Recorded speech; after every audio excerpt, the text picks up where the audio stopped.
Hello, this is Sanjay Srivastava. Today I am starting the topic conformational isomerism. Conformational isomerism होता क्या है? Carbon carbon single bond या sigma bond is formed by an end to end overlapping of sp2 orbitals of two carbon atoms. Carbon carbon single bond के बीच जब sp3 hybridisation के माध्यम से sigma bond का जो फॉर्मेशन होता है, तो इसके थ्रू कन्फर्मेशनल आइसोमेरिज्म शो होता है। जैसा कि हम देख रहे हैं एग्जांपल में, ये हमारा CH3 ग्रुप लगा हुआ है और CH3 ग्रुप लगा हुआ है इधर।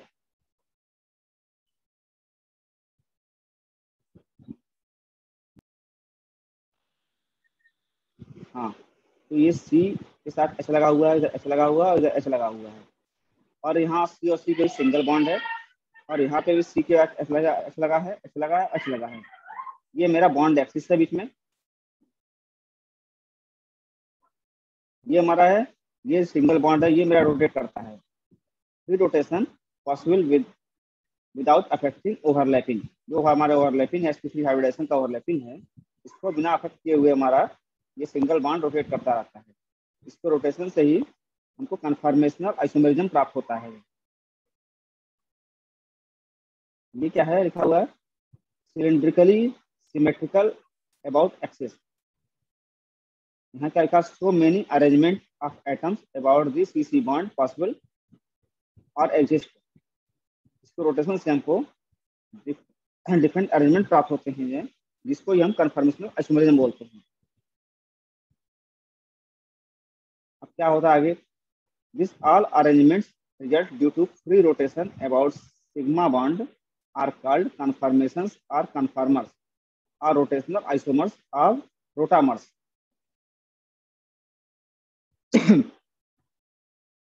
Stereo isomers which can be interconverted rapidly at room temperature without breaking a covalent bond are called conformational isomers.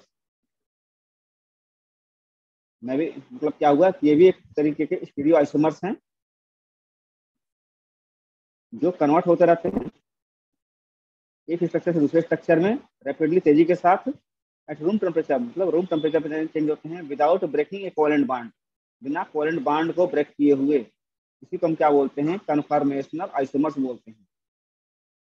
और इस कंडीशन को घटना क्या बोलते हैं? Conformational isomerism. कि लगातार बिना बॉन्ड को ब्रेक किए हुए एक स्ट्रक्चर से दूसरे स्ट्रक्चर में चेंज होना है रूम टेम्परेचर पर, ये हमारी जो घटना होती है, इसको बोलते हैं conformational isomerism. Isolation of conformers is not easy because of very low potential of energy barrier between them. ये लगभग होता है 10 to 12 किलो जूल पर मोल। जो हमारे कन्फर्मर होते हैं उनको आइसोलेट करना बहुत कठिन होता है, क्योंकि उनके बीच में बहुत सारी लो पोटेंशियल एनर्जी होती है, एनर्जी बैरियर होता है, जिसकी वजह से हम इसको आसानी से आइसोलेट नहीं कर सकते हैं। इसका एग्जाम्पल देखते हैं। इसका एग्जाम्पल इथेन है। इथेन के अंदर दो तरह के स्ट्रक्चर मिल रहा है हमको यहाँ पे, इक्लिप्स्ड और स्टैगर्ड। ये हमारा एक प्रोजेक्शन में दिखा रहा है इस तरीके से। ये CH3 लगा हुआ है और उसके पीछे कार्बन है, उसके साथ 3 हाइड्रोजन और जुड़े हुए हैं। यहाँ पे हाइड्रोजन उसके पास में है, दिख रहा है इस तरीके से। जो है हमको साइड में दिखाया गया है, लेकिन दूसरे के ऊपर ओवरलैप करते हैं और इनके बीच जो एंगल बनता है वो 0 डिग्री का होता है। इस कंडीशन को हम बोलते हैं इक्लिप्स कन्फर्मेशन बोलते हैं। और इस अगले कंडीशन में क्या हो रहा है, जो हमारे हाइड्रोजन है उससे दूर हो गए हैं और इनके बीच जो एंगल बन रहा है वो 60 डिग्री का बन रहा है। ये जो कंडीशन होती है वो बड़ा कहलाती है स्टैगर्ड कन्फर्मेशन। दूसरा हम देखते हैं साइक्लोहेक्सेन, इसका एग्जांपल है। इसमें 2 फॉर्म होती है, पेयर फॉर्म होता है, बोट फॉर्म होता है।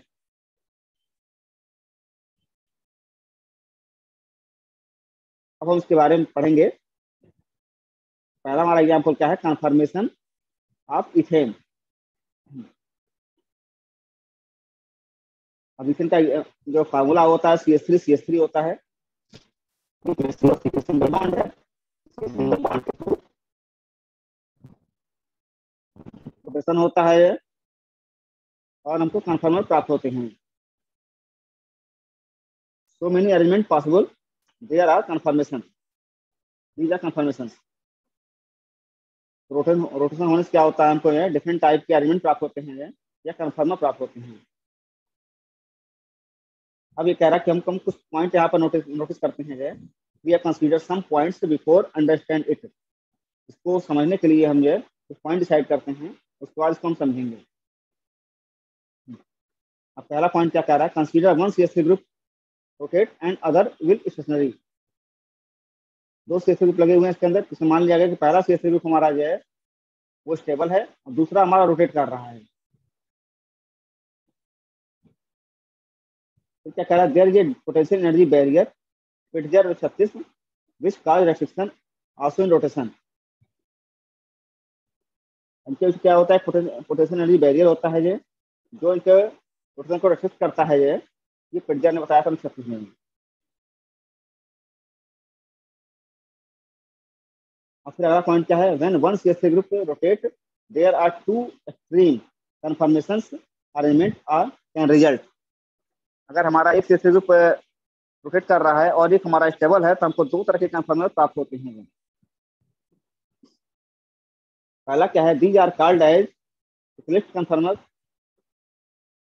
Conformation and staggered conformation second. तो पहला हमारा क्या होता है, वो होता है इक्लिप्स कन्फर्मेशन, और दूसरा क्या होता है, स्टैगर्ड कन्फर्मेशन होता है। अब इक्लिप्स में क्या होता है कि जो हाइड्रोजन और हाइड्रोजन के बीच हमारा एंगल है वो 0 डिग्री बन रहा है, फिर दूसरे को ओवरलैप कर रहे हैं। इस कंडीशन क्या बोलते हैं, इक्लिप्स कन्फर्मेशन बोलते हैं। इसमें क्या होता है, जो हमारा पोटेंशियल एनर्जी होती है वो ज्यादा होती है। दूसरा हमारा क्या होता है, स्टैगर्ड कन्फर्मेशन होता है। इसमें हाइड्रोजन हाइड्रोजन से 60 डिग्री एंगल पर है। और ये कंडीशन हमारा स्टैगर्ड जो कन्फर्मेशन होता है वो हमारा काफी ज्यादा स्टेबल होता है।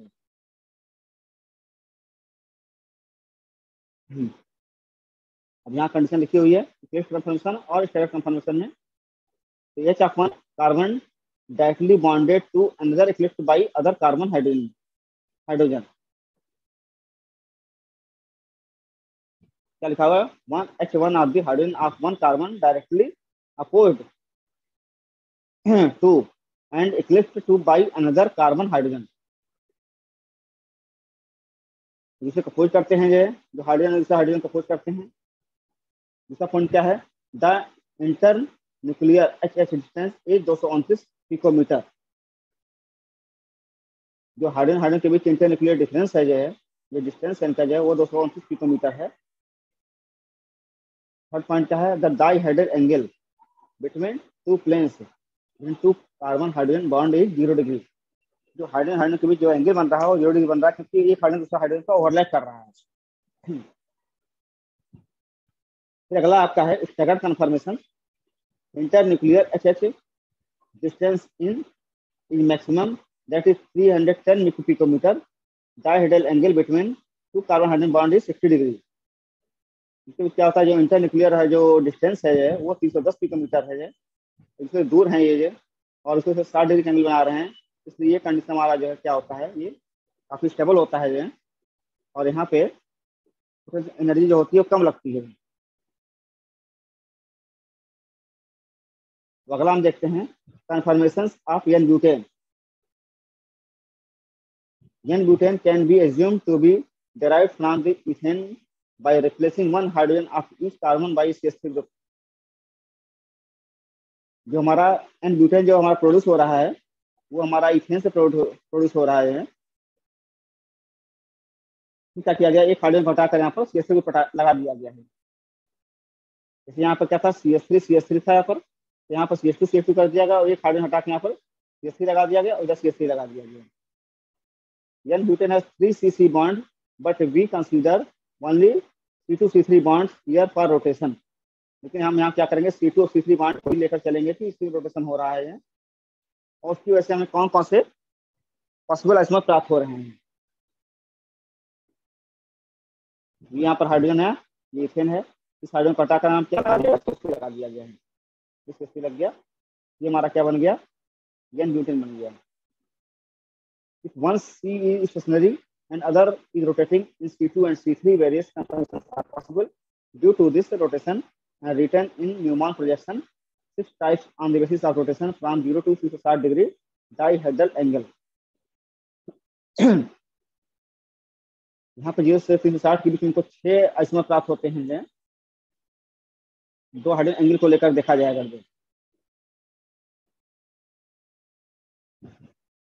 तो पहली क्या क्या कंडीशन यहाँ पर है, पहली कंडीशन है फुल्ली इक्लिप्स लिखा हुआ है, जहाँ पे CH3 को ओवरलैप कर रहा है, SS को ओवरलैप कर रहा है, SS को ओवरलैप कर रहा है।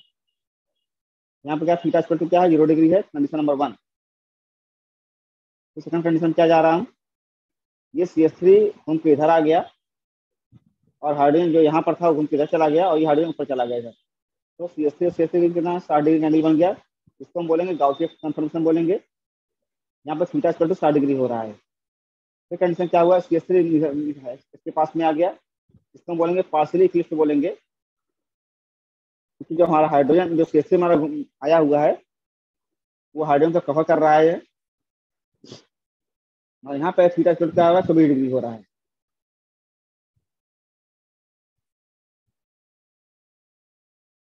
फिर अगला कंडीशन क्या है, CH3 इसको एंटी हो गया तो हम बोलेंगे एंटी या trans, theta equal to 80 degree हो गया है। अब CH3 इधर चलेगा, साइड में घूमेगा, अब CH3 यहाँ पर आ गया, इसको बोलेंगे पार्शियली इक्लिप्स, क्योंकि यहाँ पर हाइड्रोजन आयन से को कवर कर रहा है। अब थीटा इक्वल टू होगा तो 60 डिग्री हो गया। फिर CH3 यहाँ चला गया, आगे पहुंच गया, इसको बोलेंगे गाउसी कन्फर्मेशन। यहाँ पर थीटा इक्वल टू 300 डिग्री हो गया और CH3 के बीच में यहाँ पर 60 डिग्री एंगल बन रहा है। फिर अगली जो कंडीशन होगी फिर पहली वाली कंडीशन आ जाएगी, यहाँ पर थीटा इक्वल टू 60 डिग्री हो जाएगा और कंडीशन फर्स्ट आ जाएगी यहाँ पर, और CH3 को ओवरलैप कर रहा है। ये हमारे 6 आइसोमर बन रहे हैं आज में। अभी कह रहा unlike ethane where only eclipsed and staggered conformation, then butane has 2 different eclipsed and 2 staggered conformation। जहाँ हमारे इथेन में 2 ही हमको मिल रहे थे, जो है इक्लिप्स मिल रहा था, स्टैगर्ड मिल रहा था, लेकिन यहाँ पे क्या है कि 2 हमको स्टैगर्ड मिल रहे हैं और 2 हमको जो है इक्लिप्स मिल रहे हैं।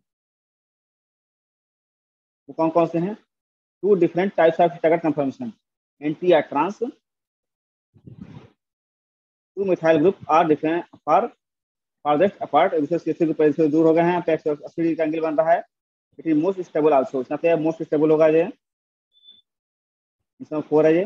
फिर गाउसिया rescue, both second and sixth conformations are staggered and they are free from rotating torsional strain। Hydrogen of methyl group is 210 picometer distance, which is less than van der Waals radii up to 40 picometer van der Waals strain or steric hindrance। Due to this, Gaussian is less stable than the anti by 4 kilojoule per mole। Condition क्या हो गया, जो गाउसिया हमारा है वो less stable then जो है anti. गाउसियम क्या कंडीशन इसके पास में है और एंटी उसका का कोई डायरेक्शन नहीं है, साथ हमारा गाउसिया एंटी कंडीशन में जो है लेस स्टेबल है। यहाँ सेकंड होगा यहाँ दिखा रहा है, यहाँ हमारा एक कंडीशन पास में है ये। Second and sixth are the non superimposable mirror image conformations in schemers. Energy barrier होता है 4 किलो जूल पर मोल। इसमें CH3 इस साइड में है और यहाँ CH3 इस कंडीशन पहुंच गया है। अब क्या है, पार्शियल इक्लिप्स में क्या 2 कंडीशन है, जो 2 different types of Eclipse confirmations. If this during entry to Gaussian to pipe structure in which 2 CH3 H and HS eclipsed। इस फॉर्म में क्या हो रहा है, पार्शियली हो रहा है, एक फुली इक्लिप्स हो रहा है। यहाँ पे क्या है, CH3 ऐसे कवर कर रहा है इधर थर्ड वाले में, स्टेबल दर एंट्री अप्रॉक्सीमेट 16 किलो पर मोल, और यहाँ पे CH3 ऐसे कवर कर रहा है। अब यहाँ HS है यहाँ पर और यहाँ पे HS है तरीके से।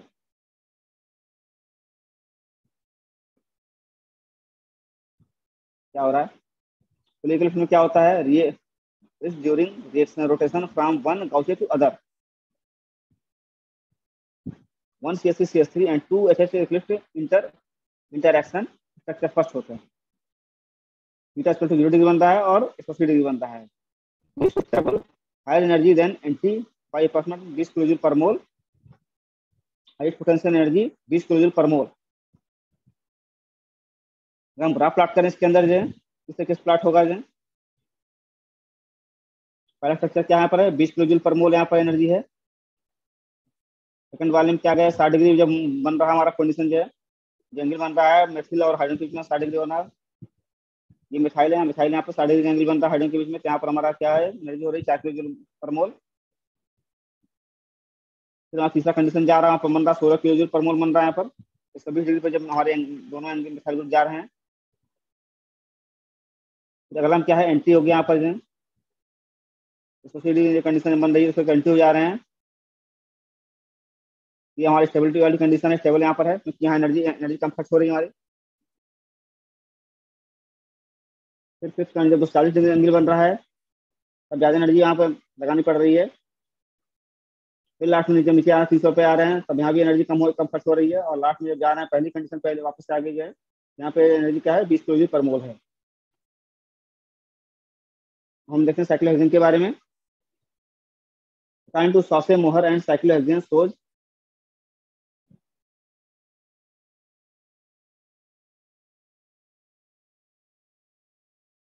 two forms of structure. According to Sauce and Mohr, cyclohexane shows two forms of structure. ये हमारा साइक्लोहेक्सेन है, कुछ दिखाया गया है, कार्बन कार्बन के बीच यहाँ पर सिंगल बॉन्ड यहाँ लगा हुआ है और हाइड्रोजन इस तरीके से अरेंजमेंट है यहाँ पर। तो दो स्ट्रक्चर प्राप्त होते हैं, चेयर फॉर्म होता है, बोट फॉर्म होता है। चेयर फॉर्म में इस तरीके से हाइड्रोजन यहाँ दूर लगे हुए हैं और बोट फॉर्म में यहाँ पर इस तरीके से पास में है। अगर इसको देखें स्टैगर्ड और न्यूक्लियस फॉर्म में देखें, अगर जो है स्टैगर्ड फॉर्म में क्या होगा कि CH2 यहाँ पे दूर है इस तरीके से है, और CH2 यहाँ पर लगा हुआ है, CH2 इधर लगा हुआ है, CH2 इधर लगा हुआ है, यहाँ पर ऐसे लगा हुआ कंडीशन। ये दोनों से इस तरीके जुड़े हुए हैं यहाँ पर, ये CH2 है और यहाँ CH2 है, इस तरीके जुड़े हुए हैं यहाँ से। और इस फॉर्म में कंडीशन आएगी, जैसे यहाँ दूर दूर हो दिखा रहे हैं यहाँ पर, और पास में कराएंगे इस तरीके से जो साथ में हो जाएंगे यहाँ पर। अब क्या क्या, chair form, staggered form, conformation, stable mode. Chair form जो हमारा स्टैगर्ड कंफर्मेशन है वो मोस्ट स्टेबल है in compare to boat form. Boat form form conformation less stable, chair conformation is more stable than the boat conformation. Energy diagram and conformations of cyclohexane are chair form, half chair form, fixed boat form and boat form. chair form देखते हैं, there is no steric hindrance, so it has minimum energy and maximum stability. chair form में क्या होता है, कोई भी steric hindrance नहीं होता है, इसीलिए इसके बीच में जो है सबसे कम एनर्जी लगती है जो है, और इसकी स्टेबिलिटी बहुत ज्यादा होती है। अब हाफ चेयर फॉर्म में क्या होता है, it has both angle strain and torsional strain, so less stable than chair form. इसके अंदर क्या होता है, एंगल स्ट्रेन भी होता है और टॉर्जनल स्ट्रेन भी होता है, इसलिए चेयर फॉर्म में कंपेयर में लेस स्टेबल होता है। एनर्जी जो यहाँ पर प्रोड्यूस होती है वो 40 किलो जूल पर मोल होती है। अगला है fixed boat form, more stable then boat conformations by about energy 5.4 kilo joule पर मोल, but less stable than the chair conformation by 23.4 kilo per मोल। मतलब ये क्या है कि बोट से ज्यादा कंफर्मेशन इसके अंदर है लेकिन चेयर से कम है।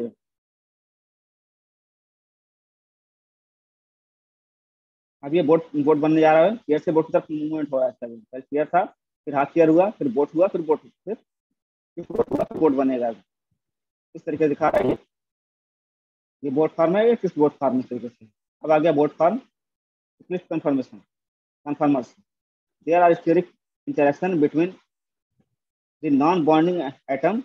Due to this, the boat conformation is less stable than chair conformation and has higher energy content. जो हमारा बोर्ड कन्फर्मेशन है जो है उसको चेयर के कंपेयर में जो है हाई एनर्जी शो करता है जो है, इसलिए इसकी स्टेबिलिटी कम होती है इन कंपेरिजन ऑफ चेयर। अगर तुम ग्राफ प्लाट करें यहाँ पर जो है, ये हमारा चेयर फॉर्म है, ये हमारा जो क्या है मूड स्टेबल है। फिर यहाँ से गया हाफ चेयर फॉर्म में गया, यहाँ स्टेबिलिटी घटी इसके लिए। फिर नीचे ट्विस्ट बोर्ड फॉर्म में आया, इसकी स्टेबिलिटी थोड़ी सी इसके कंपेयर में चेयर फॉर्म में कम है जो। फिर बोर्ड फॉर्म में गया, बोर्ड फॉर्म में एनर्जी ज़्यादा हो रही है तो स्टेबिलिटी कम हो जाएगी। फिर ट्विस्ट बोर्ड फॉर्म में आया, ये ट्विस्ट बोर्ड फॉर्म में क्या होगा हमारा स्टेबिलिटी हमारी जो है कम हो जाएगी। फिर हाफ चेयर फॉर्म आया और फिर वापस हमारा जो है चेयर फॉर्म में आ गया। तो चेयर फॉर्म में हमारा सबसे ज़्यादा स्टेबल होगा जो, बोर्ड फॉर्म में हमारा कम स्टेबल होगा ये। मतलब क्या हो रहा है, एनर्जी अगर बढ़ रही है तो स्टेबिलिटी वाली घट रही है। अगर हम कंपेयर करें इसको जो है किस तरीके से दिखाएंगे जो है, सबसे ज़्यादा कौन सा है स्टेबिलिटी अगर देखेंगे तो चेयर फॉर्म की है, उसके बाद किस बोर्ड की है, फिर बोर्ड फॉर्म की है, फिर हाफ चेयर फॉर्म की है। इस तरीके से ये टॉपिक समाप्त हुआ है। Thank you.